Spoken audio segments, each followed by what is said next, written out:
É isso aí, vamos assentar, vamos recomeçar. Reta final do dia. Acho que está todo mundo aí na expectativa de escutar o Rasmus Leerdorf. Ele estava numa conferência lá em Singapura, cara, o cara viaja literalmente o mundo inteiro. O cara tá na Europa, o cara tá na América do Norte, Ele estava em Singapura quando ele gravou aquele vídeo, não sei quantos viram, ele estava no topo de um hotel, estava muito calor, ele falou, cara, vou gravar um vídeo, mas vou estar aqui no hotel, beleza? Falei, beleza. Ele estava lá na PHP Conference, Singapura.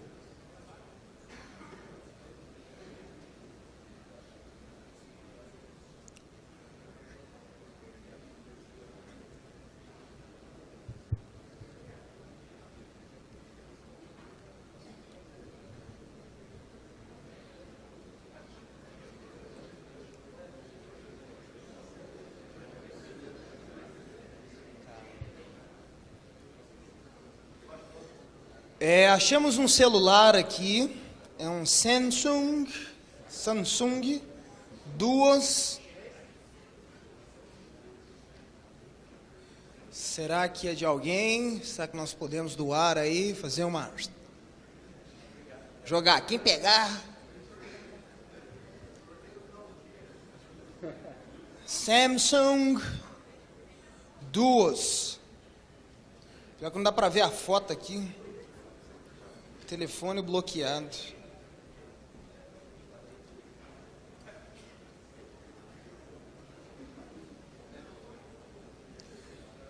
É isso aí, vamos recomeçar então? Podemos lá, Vinícius? Gente, é isso aí, vamos focar nessas últimas duas palestras. Eu acho que a gente teve um dia excepcional, acho que superamos as expectativas. E nós temos aí nosso keynote. Queria fazer o fechamento, só que daí o Rasmus veio, ele vai continuar fazendo o fechamento, mas um pouquinho antes, né? E, obviamente, é um prazer receber o Vinícius aqui, ele veio lá de São Paulo, ele já esteve no PHP Pest, aliás, vai para o PHP Pest, né? Ele vai palestrar no PHP Pest, tem uma conferência sensacional no Nordeste, ele está direto em todas as conferências de São Paulo, ele esteve no Dark Mira Tour lá em Brasília, e aí ele aplicou aqui, a gente ficou muito feliz e vai trazer ele aqui como nosso keynote para fechar o evento. Então gostaria de introduzir ele com uma salva de palmas aí. Manda bala! Matheus, valeu, prazer. Obrigado aí pela oportunidade de ser o keynote aqui fechando, depois da brilhante abertura que o Marcel fez. Eu vou falar sobre boas práticas na prática, tá? Eu sou, como o Matheus já disse, meu nome é Vinícius Campitelli, os slides já estão no meu GitHub, tá? Eu também tweetei lá, quem quiser os slides. E eu também posso ser conhecido como o cara que está entre vocês e o Rasmus. Então, sem a pressão aí, que pode acontecer, só se alguém ouvir já tá bom, né? Até eu estou querendo ouvir, não acho que nem eu vou prestar muita atenção aqui, mas vamos embora. Brincadeiras à parte, eu trabalho com PHP profissionalmente há 6 anos, mas eu trabalho há 10 anos já com PHP. Desde moleque eu já mexia, fazia o site, aquelas coisas feias que todo mundo já fez, que o PHP permitia, né? Eu trabalho num grupo de tecnologia chamado MT4. Esse grupo tem várias empresas. Hoje eu sou o Tech Lead da MediaPost, que é uma empresa de e-mail marketing, e eu tenho uma startup de e-learning chamada CursoEduca. E eu sou viciado em segurança e arquitetura e boas práticas. Assim, Clean Code é algo que eu venho estudando muito, e venho avaliando meus códigos. E antes de a gente começar, eu quero ser bem direto aqui, não quero ficar passando muito. Como o tempo vai ser curto, eu não vou conseguir passar tudo o que eu gostaria, mas nos slides que vocês pegarem na internet vai ter mais coisas aqui. Então eu enxuguei algumas coisinhas para a apresentação, mas deixei no site lá, tá? Então, se tiver alguma coisa diferente é porque lá tem mais, tá? E antes de a gente começar vendo na prática, é importante a gente saber que boas práticas, na verdade, vêm mindset, vêm cultura. Porque no dia a dia é difícil, né, cara? Cara, eu tô com prazo para entregar aqui, o que você prefere? Que eu entregue uma classe com 5.000 linhas ou que eu não entregue nada, tudo formatado? Então a gente tem essa dor no dia a dia, né? Assim, cara, eu não consigo fazer um negócio bonito, porque eu preciso entregar, velho. Só sou eu, uma equipe pequena, o prazo apertou. Então tem que vir essa mudança de mindset, tem que ser o cultural, tá? Tem que vir de dentro, tá? Então um disclaimer aí antes da gente sair. O que eu queria mostrar aqui para vocês? Basicamente 2 temas estão bem fortes, Solid e Object Calisthenics, tá? E 2 ferramentas que vão ajudar a gente a medir a qualidade do nosso código, tá bom? Então, começando por Solid, palavra que já vem há algum tempo na moda, todo mundo já deve conhecer, quem não conhece vai aprender agora, tá? Solid é um acrônimo, cada uma das letras aí é um princípio, tá? Então, são 5 princípios que ajudam a gente a ter uma boa qualidade de código, tá? O Vinícius falou hoje, mais cedo, na palestra de teste sobre Single Responsibility, falaram também sobre segregação de interfaces. Esse princípio de Solid, todo bom programador precisa ter. Só que a gente viu que na prática é difícil, cara. No dia a dia, quando você precisa aplicar, é difícil você saber, putz, eu estou ferindo algum princípio do Solid, isso está legal, está alinhado com as melhores práticas que tem no mercado. Então, eu vou falar um pouco sobre cada um desses 5 princípios, tá bom? Estou começando pelo S, o Single Responsibility. Esse princípio diz que uma classe só pode ter uma única razão para alterar, tá? Então, traduzindo meio minimalista, meio simplista, ela só pode ter uma simples responsabilidade, tá? Uma única, tá? O que quer dizer? Quer dizer que aquele código que a gente faz, que tem uma classe que busca o dado do banco de dados, imprime, exporta em PDF, exporta em HTML, exporta em JSON, em CSV, faz café, manda e-mail, faz tudo, não poderia, tá? E não adianta todo mundo falar, mas ninguém faz isso, que todo mundo faz. Eu tenho certeza que vocês pegaram um código de vocês de ontem à noite, que vocês tiveram que fazer dar aquela esticada no expediente para poder estar aqui hoje, e alguém fez uma classe gigantesca lá que faz um monte de coisa, cara. Falou, segunda-feira eu refatório, tá? Então, o que isso quer dizer? Cara, cada uma das suas classes tem que ter uma responsabilidade. Então, nesse caso aqui, é um negócio bem simples. Eu tenho uma classe de report, aí, de relatórios, que ele busca os dados e exporta em alguns formatos diferentes. Isso é muito simples. Como que eu refatório esse tipo de código para que ele fique legal? Cara, eu vou dividindo minhas classes até que eu veja que essa classe tem um único objetivo. Então, é bem simples aquele cara, né? Coloco 2 classes diferentes, certo? A fonte está boa aí? Eu tive que mudar um pouquinho aqui porque eu não estava cabendo, lá do fundo. Beleza. Então, é bem simples. Uma classe minha só vai buscar os dados, a outra vai imprimir. Aí eu começo a colocar aqui meus cases de impressão, tá? Ainda tem alguma coisa errada aqui nesse cara de writer aqui. Alguém sabe o que é? Por que essa classe de exportação aqui, esse report writer, está errado? Alguém sabe por quê? Tem 2 responsabilidades. Ele ainda faz 2 coisas diferentes. E o que é pior disso? Hoje ele imprime como HTML e como JSON. O que aconteceria se eu quisesse colocar também que ele imprimisse em CSV? Tem que colocar mais um método, certo? Não tem como, tem que colocar mais um método nessa classe. E se eu colocar mais um método nessa classe, o que acontece? Eu firo esse princípio. O segundo princípio, o O do Solid, é o do Open Closed. Então, significa que a sua classe ela tem que ser aberta para extensão e fechada para modificação. Tá, isso não entendi nada do que isso quer dizer. Você pode usar uma pergunta que te ajuda muito a direcionar o que isso significa. Imagina que você tem um sistema, então imagina que você tem aqui o seu report writer, tá? A pergunta é, você consegue adicionar uma nova funcionalidade no seu sistema só adicionando mais classes, ao invés de modificar as classes já existentes? Tá? Então, aqui a gente vê que não.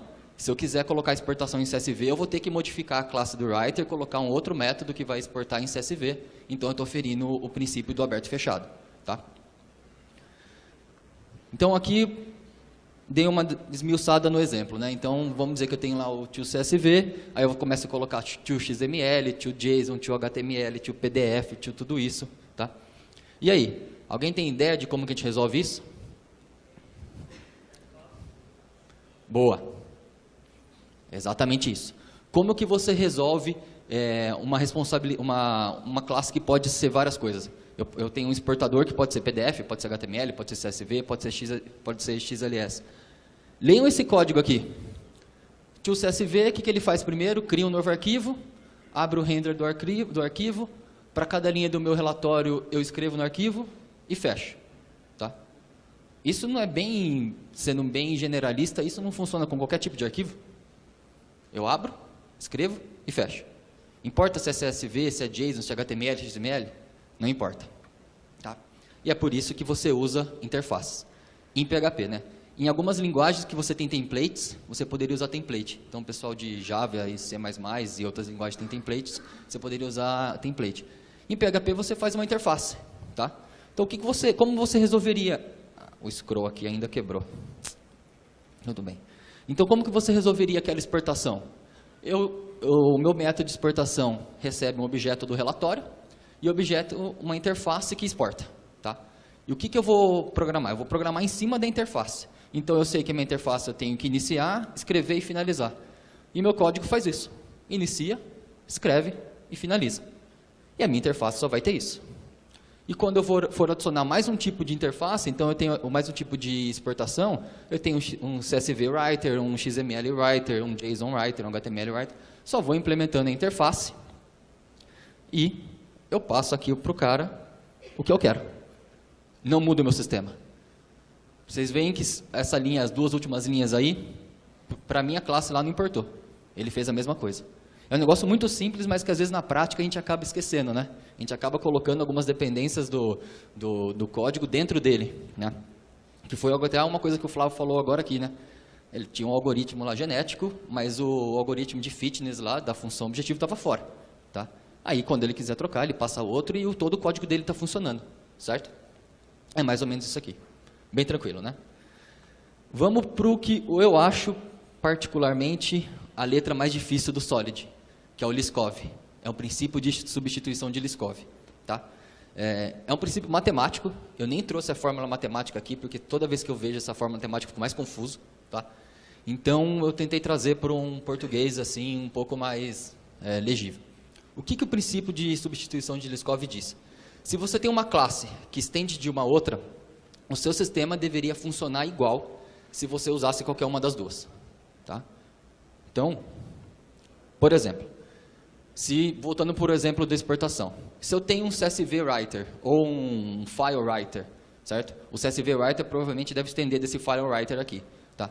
O meu sistema deveria funcionar exatamente igual para esses dois casos. É lógico que daí internamente eles vão fazer coisas diferentes, né? O CSV tem uma tratativa diferente. Mas eu, utilizando esse cara, não poderia escrever meu código diferente. Eu não poderia ficar verificando, por exemplo, quem nunca fez, né? Eu recebe um parâmetro lá e fico verificando, né? Se instance of CSV Writer faz alguma coisa, else if instance of faz outra coisa, isso não pode, tá? Isso acaba também com o princípio do aberto fechado, tá? E ele tem algumas coisas muito técnicas, muito acadêmicas. Ele fala de pré-condições, pós-condições, invariâncias, covariâncias. Eu não vou falar muito disso aqui, mas eu vou dar mais exemplos na prática, tá? O que esse princípio diz? As pré-condições da classe principal, elas não podem ser fortalecidas em uma subclasse. O que é pré-condição para ele? São os requisitos que essa classe tem para funcionar. Então, são parâmetros para o construtor, parâmetros para os seus métodos. Então, se você tem uma classe, por exemplo, chamada Database Adapter, ela tem um método query que recebe um parâmetro statement de uma classe chamada statement, certo? Beleza, meu sistema está rodando com esse cara, passou 6 meses, eu decidi mudar e criar um PDO Database Adapter. Tá? Simples, eu vou lá e estendo do Database Adapter. Quem nunca? Mas qual que é o problema? Se eu criar um PDO Statement, certo? Então eu fiz aqui um MyPDO Statement, que estende do statement. E a minha classe PDO Database Adapter está usando esse MyPDO Statement. Ou seja, a minha subclasse PDO, ela fortaleceu o pré-requisito da classe principal. A classe principal podia passar qualquer statement para a query. No PDO, eu só posso passar um PDO statement. Eu fortaleci, eu restringi. Tá? Isso está errado. Porque está errado no sentido do Liskov. Por quê? Porque isso significa que você não pode simplesmente trocar uma classe pela outra. Porque se você passar uma MyPDO statement para Database Adapter, não necessariamente vai rodar igual funcionaria no outro. Tá? Então, você não pode fazer isso. Um exemplo clássico também, que quando você vai procurar Liskov na internet, talvez você passar um número inteiro, você tem uma classe de calculadora, para ficar mais fácil. Tem uma classe de calculadora que recebe qualquer número. Tá? E eu faço uma subclasse dessa calculadora que só aceita números maiores que 0. Fortaleci um pré-requisito da minha classe principal, estou ferindo o princípio de substituição de Liskov. Certo? E ele também fala uma outra coisa. Esse aqui é o exemplo mais clássico que tem de Liskov, se você colocar na internet. Tá? Eu tentei sair do óbvio aqui em vários exemplos. 95% do trabalho dos slides aqui foi tentar fazer exemplos que ferissem. É muito difícil. Então, esse aqui eu confesso que eu peguei o exemplo mais clássico possível. Tá? O que ele fala também? As pós-condições de uma classe, de uma subclasse, elas não podem ser enfraquecidas. O que é uma pós-condição? É aquilo que a classe tem de saída. Então, o que o método tem de saída, o que ele gospe, ela não pode ser enfraquecida. Então, por que esse é o exemplo clássico? A gente tem algumas figuras geométricas e na escola todo mundo aprendeu que todo quadrado é um retângulo. Tem alguém aqui que não concorda com isso? Todo quadrado é um retângulo. Então, se eu fosse criar dois objetos, um objeto chamado retângulo e um objeto chamado quadrado, eu faria assim, né? Uma classe retângulo, tem um set altura, tem um set largura, tem um get altura e um get largura. Bem simples. Tá? E aí, minha classe quadrado, o que eu faço? Eu estendo do retângulo. Porque a minha professora lá no ensino fundamental falou que todo quadrado é um retângulo. Então, eu estendo do retângulo e o que eu faço? Quando eu troco o set altura, eu troco os dois. Quando eu troco o set largura, eu troco os dois. Isso tá perfeito. Né? Qualquer coisa reclama lá com a minha tia lá do ensino fundamental. Tá? O que isso está de errado? Imagina o seguinte. Imagina que eu tenho uma função que calcula a área de um objeto. Então, essa função recebe como parâmetro um retângulo. Tá? E como que é a área de um retângulo? Base vezes altura. Isso é a área de um retângulo. Então, essa função vai pegar a altura do retângulo e multiplicar pela largura. Tranquilo. Então, vamos lá. Instanciei um novo retângulo, setei a altura para 5, setei a largura para 4. Eu espero que a área desse retângulo seja 20. Certo? 5 vezes 4, 20. Perfeito. Agora, qual que é o problema? E se ao invés de ser um nil retângulo lá, eu colocasse nil quadrado? Tá? Não ia dar erro no código, porque um quadrado é um retângulo, então a função não ia acusar nenhum erro, ia funcionar. Mas qual que seria a área? Se eu executasse esse mesmo comando só trocando de retângulo para quadrado? 16. Feria o princípio de substituição de Liskov. Tá? Então, em orientação a objetos, um quadrado não é um retângulo. Tá? Falaram algumas vezes aqui, quanto mais você conhece mais orientação a objeto, mais você tem certeza que você não sabe nada. Tá? Aí, como que você resolve isso? É meio difícil, tá? Mas a gente tem essa tendência de fazer em orientação a objetos, a parte de herança, como a gente vê o mundo real, o mundo físico. O quadrado é um retângulo, eu estendo, mas não é. Em orientação a objeto, a herança se diz a comportamento de um objeto. E pensando desse lado, o comportamento de um quadrado é diferente do comportamento de um retângulo. Porque o comportamento do quadrado os dois lados têm que ser iguais. O do retângulo não tem essa restrição. Então, eles não se comportam do mesmo jeito. Tá? E agora? Como que eu faço, então? Você tem que usar composição. Ao invés de você estender, você teria que criar talvez uma outra figura chamada polígono de 2 lados, de 4 lados, alguma coisa assim. E o quadrado estende de um polígono de 4 lados e o retângulo estende de um polígono de 4 lados. Certo? Então, quando que eu vou usar a herança? Já que você falou tudo esse monte de besteira aí, significa que nos últimos X anos da minha vida profissional eu fiz tudo errado. Quando eu aprendi isso, eu tive certeza que sim. Eu falei, nossa, fiz tudo errado a minha vida inteira, eu sempre fiz isso, sempre me ensinaram assim. Então, quando que você vai usar a herança? Quando a sua classe filha, ela adiciona mais detalhes na classe pai. Não quando ela sobrescreve, não quando ela altera, não quando ela modifica o comportamento da pai, mas quando ele adiciona mais detalhes. Tá? Então, ele especifica mais. E não especifica. Ele faz mais coisa. Ele não restringe, ele não muda. Tá? Tudo bem? Esse é um pouco mais chatinho de fazer, né? Uma coisa simples da parte de pós-condições aqui, quem nunca fez uma classe, que a classe principal, por exemplo, eu tenho um model, e a classe principal tem um getID, que retorna o número inteiro. E por algum motivo bizarro, eu tenho uma classe minha que estende desse model, mas é uma chave composta, e ao invés de retornar um inteiro, eu retorno um array. Chutei aqui um exemplo, tá? Eu estou ferindo a pós-condições de Liskov, da substituição. Porque se um retorna um inteiro, o outro retorna um array, já quebrou meu sistema. E são coisas muito específicas também. Por exemplo, se a minha classe pai lança 2 tipos de exception, um tipo de exception, a classe filha não pode lançar outros. Ela tem que lançar os mesmos. Ela pode lançar menos, mas ela não poderia lançar outro. Tá? Porque também feriria. Se a classe pai só lança, por exemplo, um invalid argument exception, a classe filha só poderia lançar no máximo uma invalid argument exception. Então você começa a pegar algumas coisas assim e fala, meu Deus, não sei programar. E a gente não sabe mesmo. Tá? Outra coisa interessante aqui é a parte de interfaces. Tá? Também foi falado bastante isso. Eu trouxe um exemplo que é meio engraçadinho aqui, mas vocês vão entender o que significa. A gente tem a vontade de fazer interfaces generalistas, né? Elas fazem tudo. Então, eu tenho uma interface gigante lá, que tem 5, 6 métodos, 10 métodos que tem que implementar. Mas nem sempre isso é verdade, tá? As nossas interfaces, elas têm que ser segregadas, elas têm que ter um único objetivo, tá? Então, não adianta abraçar o mundo.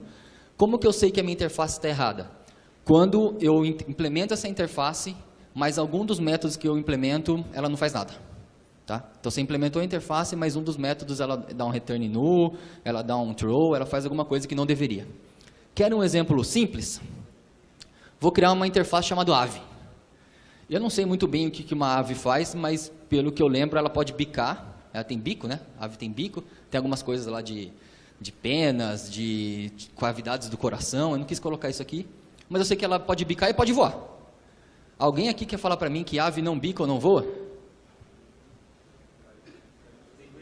Exatamente. Um pinguim, um avestruz, uma ema. Eles não voam, mas eles são aves.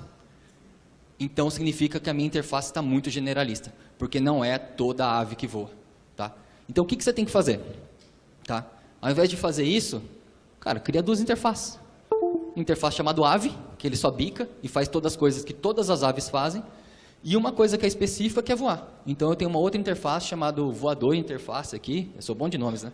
Que voa. E aí, o que acontece? O meu pinguim, ele só implementa a interface da ave, e os meus outros animais aqui implementam as 2 interfaces. Maravilhoso, né? Meus exemplos aqui são ótimos. Vocês vão pedir para eu voltar para o quadrado e retângulo, pegar o que está pronto na internet, que está melhor, né? Isso aqui não fui eu que fiz não, tá? Isso aqui eu também me expressei, me baseei em alguém aqui que foi muito bom. Certo? E esse aqui também é um outro muito interessante, que também está vindo muito na moda, o conceito de inversion of control, muitas coisas assim que tem surgindo muito, principalmente com os microframeworks, com containers, injeção de dependência, tá? Só tem uma pequena palavra aí que às vezes confunde a gente, né? Se você ler a especificação, fala que o seu comportamento, a sua classe, o seu método, tem que depender de abstrações ao invés de classes concretas, de implementações concretas, tá? Mas quando ele diz abstração, ele quer dizer interface, tá? Então, nunca use abstrações, sempre prefiro usar interfaces, tá bom? Pessoal, vocês sabem o que é a PSR 15? Certo? PSR 15, para quem não sabe, a PSR são recomendações que a comunidade do PHP Fig faz, e a PSR 15 fala sobre o conceito de middlewares e de retornos de mensagem, tá? Isso aqui é bem comum. Então, isso aqui eu peguei de exemplo do Zend Expressive, que é o microframework da Zend. Eu tenho um handler, os controllers do Zend Expressive ele chama como handler, tá? Então eu coloquei um action handler aqui. E ele implementa essa interface chamada Request Handler Interface, da PSR. Essa interface tem um método, que é o handle. O que uma requisição web tem? Ela recebe uma requisição e retorna uma resposta. Simples, é isso que ela faz. Recebe uma requisição, retorna uma resposta. O que é isso legal? Esses microframeworks novos, eu vou falar mais do Zend Expressive, que é o que eu mais gosto de usar. Quando você começa um novo projeto com ele começa a te perguntar algumas coisas, que componentes que você quer usar. Então, no caso de Expressive, por exemplo, você cria um projeto, ele fala lá, beleza, que sistema de rota você quer usar? Ah, eu quero usar o Fast Route ou o Aura Route, beleza. Que injeção de dependência você quer? Ah, eu quero o Zend Service Manager, eu quero o Aura DI, beleza, o que você quer? Ah, e de view? Ah, eu tenho view UPS aqui, tenho várias coisas. E você consegue trocar esses caras e o seu código da aplicação não muda. Por quê? Porque a sua aplicação depende da interface. E todos esses caras implementam as interfaces. Então, no seu código aqui, você não importa se esse request aqui veio do Diactorus, que é a biblioteca do Zend, que usa isso. Ou veio do Strategility, na verdade, que implementa isso. Ou se veio de um request do Symfony, ou de um Laravel. Se eles implementam essa interface e você desenhou o seu código só dependendo das coisas da interface, você troca o cara e seu código está funcionando. Cara, isso é maravilhoso. Eu não sei quantas vezes eu já não passei por um sistema legado da empresa que a gente teve que trocar alguma coisa, eu tive que passar por todas as telas. Porque era um código legado, a gente decidiu trocar de fornecedor e eu tive que sair mexendo em 10, 50, 100 arquivos. Se alguém já fez isso alguma vez na vida, sabe a dor que é. E sabe, se você depender de interface, sua vida vai mudar. Muito. Inclusive, de novo, voltando para a palestra do Vinícius de testes, ele mostrou aquela hora que você tinha o tear down, que você tinha que limpar a base, né? Então, no setup, você criava um usuário, e no tear down, você apagava aquele usuário para limpar o teste para o próximo, né? Se seu código dependesse de uma interface de banco de dados, por exemplo, você poderia criar um banco de dados fake, que implemente a interface, e o método insert dessa interface não faz nada. Você quer testar seu código. Você não quer testar se o MySQL ou Postgre ou Oracle faz um insert direito. Você confia, né? Eu espero que eles façam um insert direito. Então, você poderia entrar numa loucura. Meu código depende de um database interface. Esse database interface tem um método insert. Aí, quando eu vou para a produção, eu realmente crio uma classe que usa PDO, qualquer coisa. E quando eu estou testando, eu tenho um objeto fake que implementa essa interface, só que o método insert dele não faz nada, dá um return true. Tá? Se meu código não depende, ou igual ele mesmo fez, ele fez um in-memory database, você pode começar a brincar com esse tipo de coisa sem mudar seu código. Tá? E isso é muito o que o Design by Contract faz. Alguém já ouviu falar do Design by Contract? É um pattern muito interessante, legal, tem um pessoal aqui, um pattern muito interessante que você fala assim, é bem isso aqui, eu não vou depender de mais nada a não ser de um contrato que eu assino entre duas classes. E o que é um contrato? É uma interface, são as assinaturas. Não me importa como esse cara foi implementado, não me importa o que ele faz, o que importa é a assinatura que esse cara tem. Então, esse pattern ajuda muito a gente a fazer esse tipo de coisa. Tá? Certo? Alguma dúvida de Solid? Passei bem minimalista por cima, mas acho que dá para ter uma ideia, né? Tudo bem? Vamos para Calisthenics? Alguém aqui já ouviu falar de Calisthenics? Legal, nossa, bastante gente. Isso é bacana. Para quem não conhece, Objeto Calisthenics é uma prática. Calisthenics, se eu não me engano, vem de uma palavra grego, calistenia, que significa exercícios. Então, quem faz academia, musculação, aí já deve ter ouvido falar de calistenia. E são um conjunto de regras que também ajudam a gente a ter um código melhor. Tá? São todas essas regras aí, são 9. Eu, infelizmente, não vou conseguir falar sobre todas elas. Tá? Eu peguei algumas aqui que eu acho mais interessantes. Deixei também umas que podem ter algum tipo de discussão aí. Tem alguma desses patterns aqui que o pessoal às vezes pega, que eles são meio rígidos. Principalmente esse Keep All Entities Small. Ele fala que uma classe só pode ter no máximo 50 linhas. Então, fica meio difícil assim. Então, vamos deixar para lá. Tá? Aí o pessoal começa a abrir um pouquinho e já fala que ao invés de 50 pode ser 150. Aí 150 já está de boa, né? Mas 50 linhas fica complexo. Tá? E o que o primeiro do Object Calisthenics fala? Que o seu método só pode ter um nível de indentação. Tá? Cara, quem nunca fez um negócio assim? Ó? Eu tenho um método minify aqui. Eu recebo um array de arquivos que eu vou minificar. Para cada um dos arquivos desse array eu verifico se esse arquivo existe. E para cada um dos arquivos eu verifico.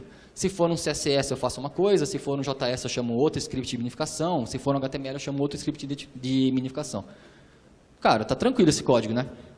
Mas o que acontece? Esse código tem, ó, um nível de indentação, 2, 3, 4. Tem 4 níveis de indentação. E o Calisthenics fala que o seu método só pode ter um. Tá? Então, como que você resolve isso? Você refatora. Você quebra o seu cara em vários outros. Então, para cada um dos meus arquivos, ao invés de eu ter todo aquele código lá, eu chamo um parse para cada um dos arquivos. E para esse método meu de cada um dos arquivos, eu verifico se ele existe, chamo outro cara que vai parsear dependendo da extensão. Tá? Beleza, ficou um pouco mais extenso? Ficou. Tem 21 linhas aqui, o outro tem umas 20, uma linha a mais, mas fica muito mais legível. E é algo que no dia a dia a gente não faz, né? A gente começa a fazer a famosa foto do código Hadouken, né? Que tem aquele nível de indentação gigantesco assim. Isso é comum. Cara, e de novo, quando você está numa sexta-feira à noite precisando entregar o projeto na quinta-feira do dia anterior, às vezes a gente faz algumas coisas, né? Quem nunca pegou um código antigo e falou, nossa, quem que foi a pessoa que fez isso, cara? O cara não sabia nada. Se foi ver, era você. Tá? Isso é bom, significa que você está evoluindo. Né? Mas que atire a primeira pedra quem nunca fez isso, cara. Eu faço isso todo dia, velho. Eu falei, nossa, cara, esse cara é um estagiário que fez, não é possível. Era código meu. Mas tudo bem. Esse aqui é muito bom. Cara, quem está usando o else, eu vou ser meio radical aqui, tem gente que não é tão radical assim, mas elses não são necessários. Tá? Tem um asterisco aí, que tem uma letra pequenininha que fala, cara, bem de vez em quando poderia ser. Mas quando que else não é necessário? quando você tem um negócio assim, ó. Eu inventei esse código aí, tá? Então, se alguém fez assim, sinta-se devidamente homenageado, tá? Eu tenho um método login que pega um usuário e uma senha, busca no banco. Se eu achei esse cara, se esse cara está ativo, se a senha bate, eu jogo ele para o login. Se não, eu jogo ele para a página interna. Se a senha não estiver válida, eu jogo para o login falando que o usuário deu errado. Se o usuário não está ativo, eu jogo ele para o login falando que está inativo. Se o usuário não existe, eu verifico se já teve muita tentativa de login nesse cara para eu bloquear o IP dele, alguma coisa assim, e jogo para lá. Agora eu queria que vocês fizessem o seguinte. Esse else aqui, do que é? Teve que parar, pensar, provavelmente ver aqui, né, a puta inactive aqui, então deve ser lá do row active e tal. Cara, quem nunca pegou um else gigantesco que você tem que dar scroll para ver o que era o if? Ou você vai no começo aqui da chave, né, pro editor completar e fazer um highlight para ver onde está abrindo o if, né? Ou você tem o guideline do editor, né? Você vai seguindo assim, peraí, esse else, tá aqui em cima, achei. É normal. Põe uma régua no monitor, sei lá, tá? Mas isso é comum, cara. É comum. Eu duvido que ninguém nunca fez isso, cara. Eu duvido. Eu faço isso até hoje, tá? Não faço mais porque eu vou dar uma dica, tá? Como que você resolve aquilo? Um negócio simples chamado early return. Cara, começa a sair. Dá return no seu método. Teve um problema, sai. Achou outro problema, sai. Achou outro problema, sai. Achou outro problema, sai. Não fica aninhando um monte de if, um monte de else, tá? Então, aquele cara, eu dei uma refatorada nele, então o que eu faço? Aqui eu fiquei com preguiça de fazer a query, tá? Eu coloquei um repository aqui para ficar chique, né? Não achei o usuário, já dou um return false. Vou pro check user. O usuário não está ativo, já dou um return false, tá? A senha não bate, já dou um return false. Aí sim, dá tudo certo, aí sim eu dou return true. O que isso é legal de ver? No código anterior, você tem que ficar caçando o código para ver onde que está sucesso, onde está erro, né? Tem o primeiro é um sucesso, depois tem 4 erros, você tem que ficar caçando, né? Puta, tem um sucesso aqui, tem 3 erros lá, tem outro sucesso lá. Com esse cara aqui, você já vai retirando os casos de erro. Você já vai validando e se der erro, você já sai, tá? Isso é muito simples de fazer, muito tranquilo e é facinho. Certo? Esse aqui ele é um pouquinho polêmico, a não ser que você seja de Java, então você vai achar que isso aqui é o céu. O que ele diz? Todas as suas primitivas e strings têm que ser encapsuladas num objeto. Com asterisco também, tá? Vou falar qual que é o asterisco. Tá? Então, por exemplo, eu tenho uma função aqui que recebe um e-mail. Aí eu tenho, por exemplo, eu trabalho numa empresa de e-mail marketing, então eu tenho várias vezes esse cara aqui. Aí toda vez que eu recebo uma função que tem um e-mail, o que eu tenho que fazer? Validar se o e-mail está com uma sintaxe correta. Alguém já viu o RFC de e-mail? Sabia que dá para ter aspas, colchete, espaço no e-mail? A RFC do e-mail permite? Quem não permite são os provedores, né? Mas na RFC do e-mail permite. Então, se você bota no Stack Overflow, regex e validate e-mail, que você vai chorar, assim. É impossível. Tá? Então, toda vez que eu recebo um e-mail, eu tenho que validar se ele é válido, sintaticamente. Eu tenho que validar, por exemplo, se o domínio é um domínio válido, se o cara se não apertou um monte de coisa lá no teclado, ou se o cara não entrou lá no tem minute e-mail e gerou um e-mail aleatório, ou se esse e-mail está na minha blacklist, então eu não posso deixar esse cara passar. Então, o que o wrap all primitives diz? Se sua variável primitiva aqui, ou seja, uma variável, uma string, ou um número inteiro, qualquer coisa assim, ela tem um comportamento, e e-mail, a gente acabou de ver os comportamentos dele, você tem que capsular ele no objeto. Então, o que você faz? Você cria uma classe de e-mail, nessa classe de e-mail você faz as validações que fazem sentido para aquele objeto de e-mail, que estão no domínio do objeto de e-mail, e no resto do seu sistema, você já está tranquilo. Você sabe que se chegou um objeto do tipo e-mail para você, já foi validado, já está tudo certo, você já pode confiar. Você não precisa ficar repetindo o código e validando as coisas, tá? Então, isso é bem interessante também. Aí vai ficar cheio de classe no seu sistema, você vai ter classe para tudo, mas é interessante, tá? Então, usem com parcimônia, certo? Beleza. Esse aqui também é interessante, que é de coleções, tá? Muita gente já usou isso aqui, né? Você tem por exemplo, eu dei um exemplo, criei um código aqui, que eu vou começar a fazer um encadeamento de vários filtros. Então, eu vou dar um monte de edge aqui, passando alguns filtros, e lá no final eu dou um run para executar todos esses filtros de uma vez só, tá? O que essa pattern faz, o First Class Collections? Ele fala que se sua classe tem que ter uma... Nossa, ficou com 2 chaves lá. Boas práticas aí, hein? Se sua classe precisa ter uma coleção, ela não pode ter nenhuma outra propriedade. Então, esse cara eu teria que quebrar entre uma coleção de filtros e o cara que executa filtros. Tá? Bem simples também. Eu tenho uma filter collection. Esse filter collection, a única função dele é adicionar e remover filtros. Ele é uma coleção de dados. Tá? Eu fiz até ele implementar um iterator aí. Aí eu tenho um filter applier que recebe essa coleção de filtros e executa. Então, eu isolei. Um cara faz a coleção e outro executa. Bem tranquilo também. E esse aqui, para fechar de calisthenics, tá? Já está também terminando aqui. Esse é bem interessante também. A regra dele é 1 ponto por linha. Em PHP, o encadeamento de método não é ponto, né? É o if maior que. Mas pensem no encadeamento. Tá? Então, imagina que eu estou lá na minha API. Eu tenho um controller X lá. E eu estou fazendo uma negociação de conteúdo. Então, o que eu falo?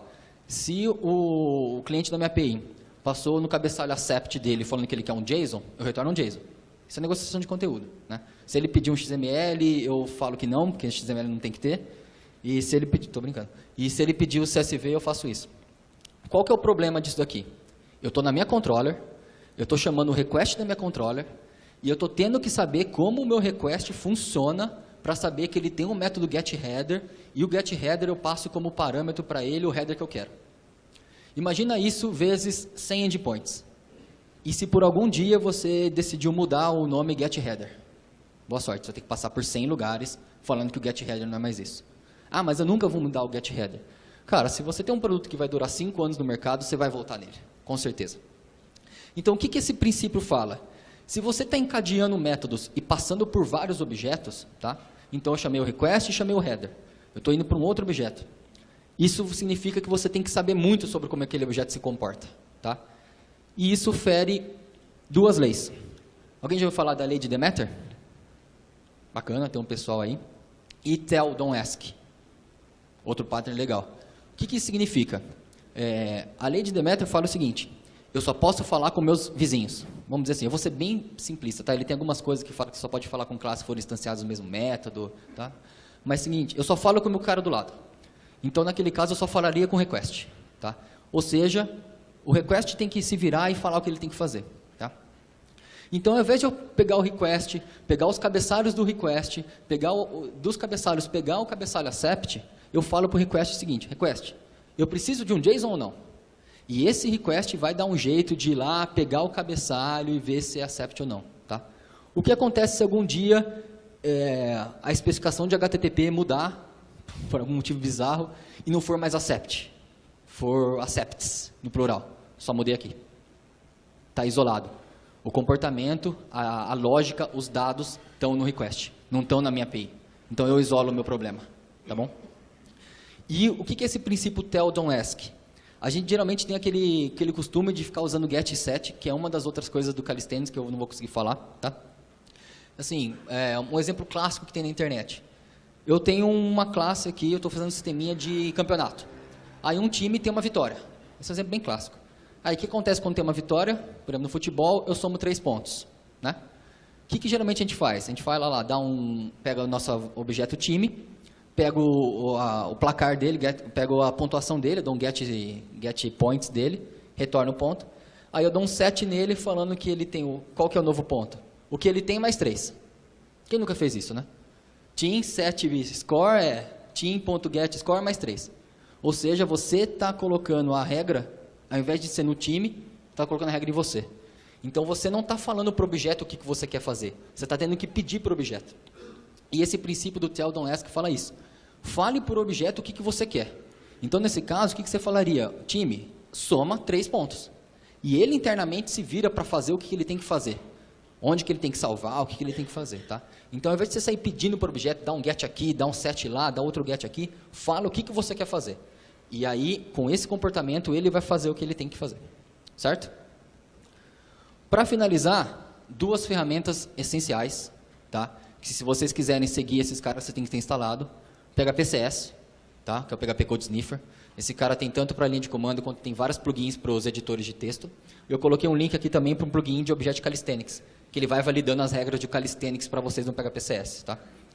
Então, basicamente, eu vou voltar aqui para vocês tirarem, tá? Então, você roda lá, eu peguei um código antigo aí, ele começa a falar. Cara, indentação errada, a chave está na outra linha, sua linha passa de 120 caracteres, sua classe não está com nome legal. Isso é bem interessante. Tá? E ele vem com um cara que corrige muitas violações para você, que é o CBF. Tá? Que nome, né? Eu não gosto, sinceramente, eu não gosto muito de usar esses caras que são automáticos, eu tenho medo, eu tenho um pouco de receio. Então, quando eu rodo, eu sempre dou um diff lá para ver se ele fez mais que deveria, tá? Mas esse cara, ele sai trocando. Eu peguei uma classe de OAuth aqui, bem antiga, de OAuth 1 ainda, que ele corrigiu 740 violações nessa classe. E ainda faltam 236 para corrigir na mão. Eu nunca vou corrigir isso, velho. Tá? E outra que me salva no meu dia a dia é o PHP-MD. Já ouviram falar do PHP-MD? É o PHP Mess Detector. Ele é uma versão de uma ferramenta feita para Java, que é o PMD, que ele avalia muita coisa. Se seu código está muito complexo, se o nome está muito grande, se o nome está muito pequeno, se tem variável que você não usa, se sua classe tem muita dependência externa. Ele avalia a complexidade ciclomática do seu código, que é o negócio mais legal que tem. Eu, infelizmente, vou ter que passar meio rápido. Que é basicamente assim, ele conta quantos pontos de decisão tem no seu código. Então, ele sai contando no seu código quantos ifs, quantos whiles, quantos for ou for each e quantos cases tem. E ele soma. Tá? Então, naquele caso lá que eu falei lá no começo, essa classe minha aqui tem uma complexidade de 6, tá vendo? Ó? Sempre vai ter 1 de complexidade, que é a minha função. Entrou no for each, soma 1. Entrou no if, soma 1. Entrou em cada um dos cases, soma mais 1. Tá? E o PHP-MD te printa na tela, assim, fala, cara, essa complexidade está muito alta, refatora. Tá? E o que você tem que manter? Ele, por padrão, diz que a partir de 10 ele já começa a dar um erro e fala que a sua complexidade está muito alta. Tá? Então, eu sugiro até deixar aí. Ter uma complexidade de 1 a 4 é muito difícil, é bem utópico assim, tá? Mas tentem chegar lá, certo? E tem mais 4 caras que eu não vou falar, era só para referência mesmo. Aqui, quem pegar os slides, está tudo com link, tá? São patterns bem interessantes, tá? Don't repeat yourself, keep it simple, stupid, you aren't gonna need it, e code smells, tá? São coisas bem legais para vocês ficarem aí na neura de ficar refatorando seus códigos às 3 da manhã, tá? E eu coloquei aqui um monte de referência, de um monte de palestra, um monte de slide, está tudo com link. Primeira coisa, quer entrar no mundo de boas práticas? Compra o livro Clean Code, do Uncle Bob, lê ele 8 vezes, tá? Aí você entra no site do Martin Fowler e clica em todos os links possíveis do Martin Fowler, compra o livro de refactoring do Martin Fowler. Tem também o Design Patterns do Gang of Four, compra esse livro e lê mais 80 vezes, tá?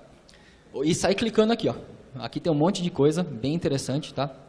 Palestras muito boas que vocês podem dar uma olhada, certo? E é isso, os slides estão lá, os exemplos estão lá, é só darem uma olhada. Valeu!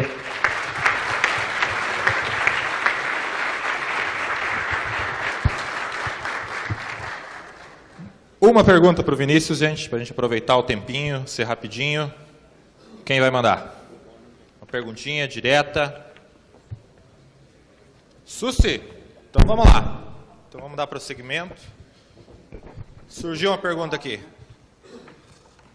Rapidão, diretão, beleza? Para a gente aproveitar o tempo. Fala, Vinícius, tudo bem? Excelente palestra. A respeito do Solid, eu vi que tem boas práticas. Você consegue... qual foi a dificuldade de você aprender o Solid direito e como que você coloca isso em prática no seu dia a dia? Pô, é simples, pô, estou violando tal lei, ou ainda tem aquela dificuldade em algum dos Eu não aprendi itens? ainda não, Marcelo. Todo dia, cara. Você começa a fazer um código, passa 5 minutos, você vai reler e fala, cara, mas isso aqui não está fazendo sentido. Isso aqui eu lembro que isso aqui fere, isso aqui é aquele jeito, você tem que voltar e refatorar. É uma luta diária, assim. A gente tem a tendência de querer resolver as coisas rápido. Então, se você não tiver uma ajuda dessas ferramentas que vão te analisando e vão colocando uma bolinha vermelha lá no seu editor de texto falando que essa linha está errada, já era, cara. Não tem como. Então, usem as ferramentas PHPCS, PHPMD, que vai ficar cuspindo para você, ó. Essa linha está ferindo, essa linha tem else, essa linha está muito grande, esse código está muito complexo. Senão, não tem como. Se deixar na sua cabeça as 9 regras de Calisthenics, 5 regras de Solid, a gente nunca vai conseguir fazer. Então, usem e abusem das ferramentas que já fazem isso para a gente. Beleza, obrigado.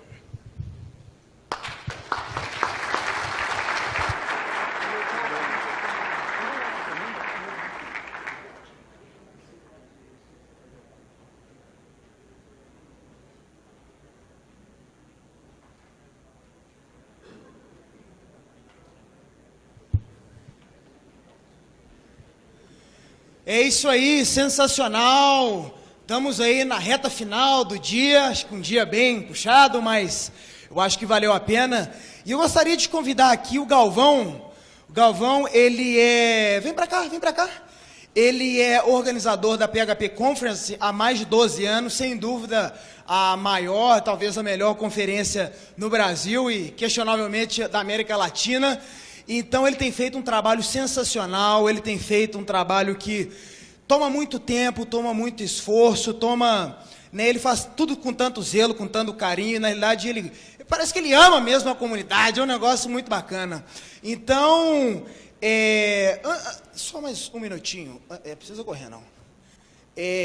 Eu gostaria, como uma pessoa que tem podido organizar esse evento, de convidar ele aqui, gostaria de homenagear, porque é algo que acho que publicamente a gente deve, como Brasil, como comunidade, te honrar e dizer muito obrigado por tudo que você tem feito. Então, um leve presentinho para você, tá bom?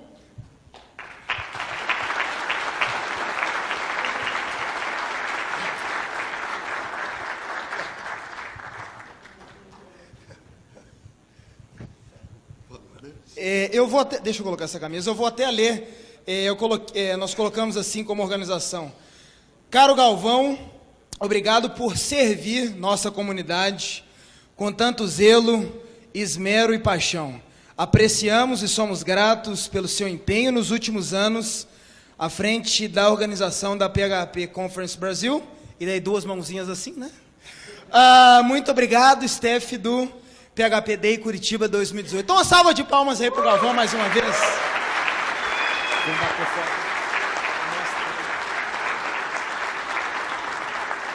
Pode subir, a gente vai bater de trás ali com a plateia e vem pra cá.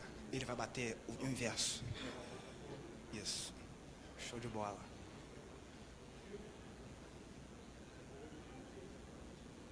Muito obrigado. É isso aí. Isso aqui você leva para casa e compartilha lá, que agora eu sei que você tá bem lá de namorada e tal, né? É isso aí. Fale alguma coisa bacana pra galera.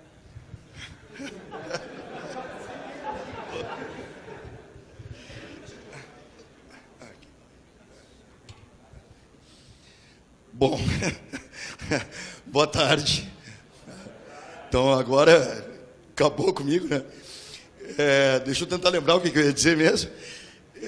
Bom, eu estou aqui para falar para vocês hoje sobre primeiro, né, cara? Muito obrigado. Você não me contou isso e eu estou, ao mesmo tempo, brabo e muito feliz com você. Valeu mesmo. Mas, bom, eu estou aqui para conversar com vocês hoje sobre a PHP Conference Brasil. Ela foi um evento que nasceu em 2006. Ela está, nesse ano, na sua 13ª edição. E esse ano nós tomamos 2 grandes decisões, 2 decisões polêmicas para o evento. A primeira foi passar a usar o WordPress no nosso site, que, digam o que quiserem, a gente deve muito ao WordPress, pela própria fatia de mercado que ele trouxe para a nossa linguagem, e faz o serviço. E a segunda decisão muito difícil e muito ousada e muito que ninguém queria que a gente fizesse, inclusive, foi tirar o evento do Eixo Rio-São Paulo. Então, esse ano é o primeiro ano em que a PHP Conference Brasil vai ser feita na região sul.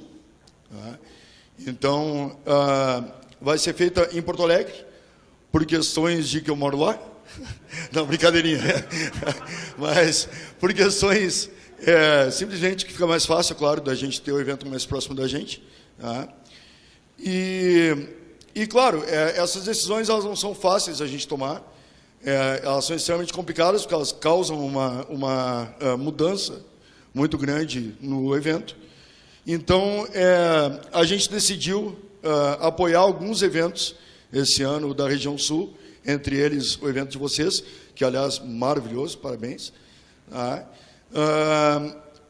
Claro, para que a gente possa estar mais próximo e para que a gente tente, pelo menos, contar com uma parte que sempre foi e sempre vai ser vital para o nosso mercado, que é comunidade. Então, se a gente precisa de ajuda, se a gente precisa de apoio, a gente não vai procurar isso numa empresa, embora as empresas tenham, claro, a sua parte nessa história toda, mas a gente vai procurar com os grupos de usuários, com as comunidades, que é o pessoal que mantém realmente o mercado vivo e, aliás, vivo e passando muito bem, obrigado. Né? Então, esse ano a PHP Commerce Brasil vai ser realizada de 6 a 8 de dezembro, né? Em Porto Alegre, 13ª edição, vão ser 3 dias de evento. O primeiro dia são cursos de 8 horas, tá? Totalmente práticos, e os 2 dias seguintes são apenas de palestras. Tá? E nós vamos sortear... por gentileza, visitem o nosso site feito em WordPress, e lindo. Tá? Por gentileza, divulguem. A gente precisa muito do apoio e da ajuda de todos vocês. E é claro que eu não venho pedir isso para vocês de mãos vazias. A gente vai sortear aqui 5 cortesias Silver, que dão direito aos 2 dias de palestra, ou seja, aos dias 7 e 8 de dezembro, e uma cortesia Gold, que é a cortesia que dá direito ao evento inteiro, ou seja, ao curso de 8 horas no primeiro dia e as palestras nos dias seguintes. Eu não sei se sorteamos agora já, Matheus? Sim, então são quantas conferências? São 5 Silver e uma Gold. A Gold deixa para o final para ficar mais suspense.